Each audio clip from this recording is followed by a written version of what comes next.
We have patients with FLT3-ITD, and we distinguish, at least in Europe, for the allelic ratio. And there are patients that have a lower allelic ratio below 0.5 and patients who have an allelic ratio 0.5 or higher.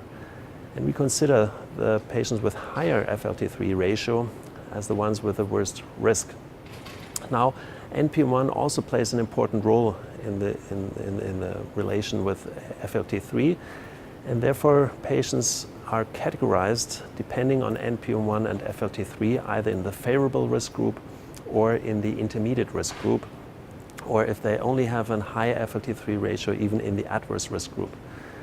And now there's a debate whether patients with an NPM1 mutation and a low FLT3-ITD ratio do well with chemotherapy consolidation or whether they need allogeneic transplantation. And this has been discussed in the session yesterday, and our American colleagues think that any patient with FLT3, independent of the ratio, should receive allogeneic transplantation. Now, our approach in Germany is that patients with an NPM1 mutation and a low FLT3 ratio does not get an initial allogeneic transplantation but is consolidated with chemotherapy.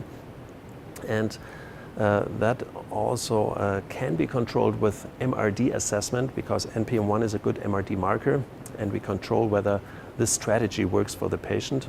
And therefore I think it's a good and reasonable strategy, and in our experience works well.